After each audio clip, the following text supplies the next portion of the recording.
Good morning everybody, I'm Steve and welcome to Green Side Up.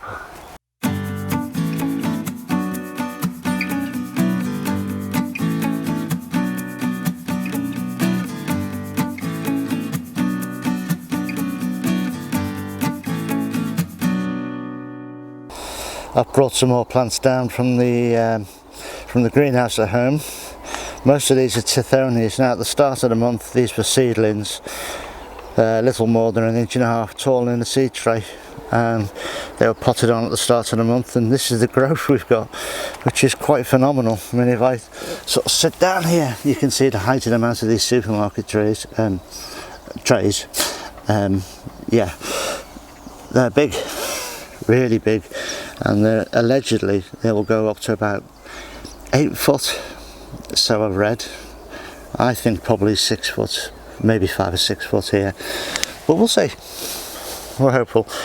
Tithonia of the Mexican sunflower, and in here we've just got a few dahlias. These are Bishop's Child, not the Bishop's Children, which is the red one, similar. So here in the polytunnel I've still got the hot box, and I've put the Tithonias and dahlias in here. They're a little bit more protected as they've come out of my greenhouse at home. That's a couple of degrees above ambient temperature, simply because the propagator's in there and that's generating some heat. So I'll leave them in the hot box for 2 or 3 days with the lid on but slightly ajar, so that they've got some ventilation, and then in a couple of days I'll take the lid off, and then a couple of days later I'll take them out of here and just leave them to sit in the polytunnel until they're ready to be planted out. The zinnias that were in here are now over here. I mean, that's some of the zinnias. I've got a few more at home yet. Thought I'd give you smashing people a little look over the front of the plot here, what I've got in the ground so far. So on the very left of the picture is the area where I was sowing the half hardy and hardy annual seeds. That should give a show of colour towards the end of August into September and on into the first frost really.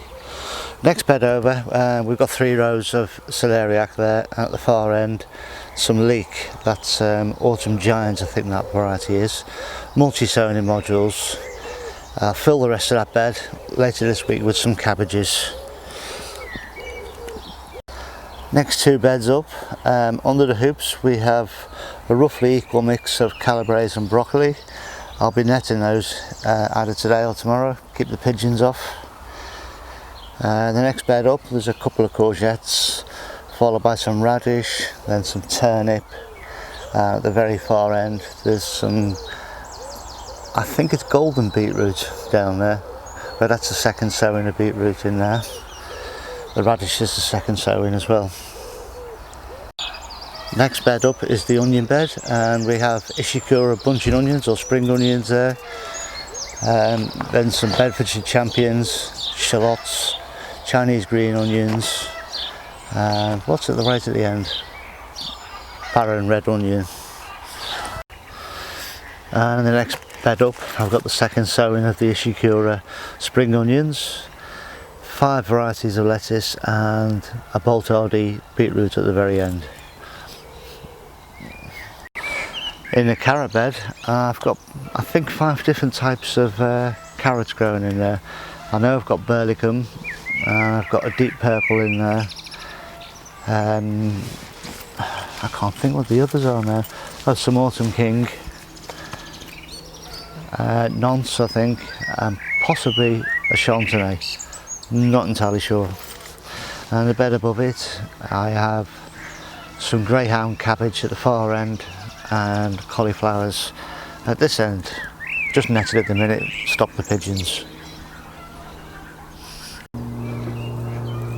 And in the very top bed I have my sweet corn in there.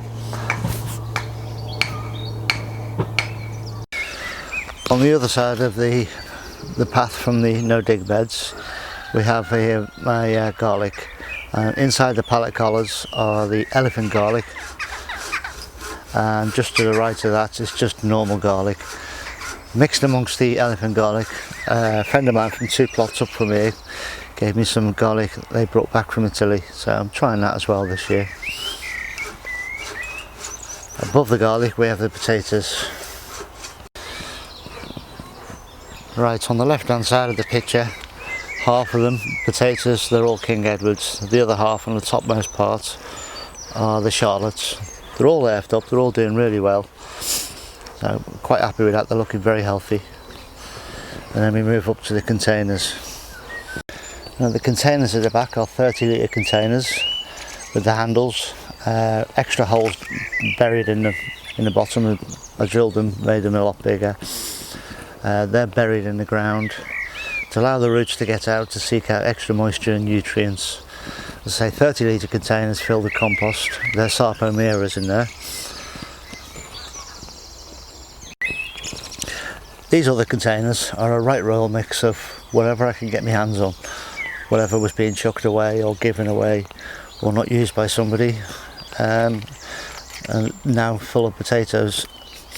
I reckon the smallest here has probably got 50 litres of composting, up to right at the very back at the very end there.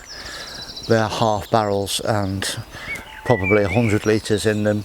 So I'm doing some tests with the amount of seed potatoes need to produce. I know what roughly I get from one seed potato growing in this method, so I'm just trying to get the numbers right of tubers going in. The first row closest to the camera, they've all got 3 in. Some of the ones at the back have 3 in, and the bigger ones have 4. They are all Kennebec potatoes, an American variety. You'll struggle to get hold of them in this country, but I got hold of some a couple of years ago, and I've grown them on for my own seed and for my own use. They produce nice big tubers, brilliant, buttery, nutty potato. I love them. Just a quick peep in there. I'll do a more exhaustive video in the tunnels next time out, I reckon, 2 or 3 days from now. So there we go, just a quick look at the tomatoes, now 4 foot tall, flowering well, the fruit on, tagetes around the base of them, looking quite nice, vines growing well, tons of plants at the back there, but I'll say we'll go through that in a few days. So that's it for another day on the allotment. Even I must admit now, after that little tour, that it's actually starting to look like an allotment. And it's great, isn't it? You have bare soil and it doesn't look much, and put a plant to the ground, green side up, and suddenly it looks like an allotment. So very satisfied with the way progress is coming this year. Hope you are too. On that note, if you're new to this channel, then please do consider to subscribe. By doing so and hitting the bell notification and selecting all, you won't miss my next content, which I have got some big tips coming up soon which you won't want to miss. So subscribing, hitting notifications all, like the little graphic just down here now, means that you won't miss them when I post them. So that's it for now. Thanks for watching, and I'll see you on the next one or in the comments, and that's it pretty much. Stay safe, enjoy this gorgeous weather we're having at the minute, and I'll see you on the next one. Cheers now, ta-ra.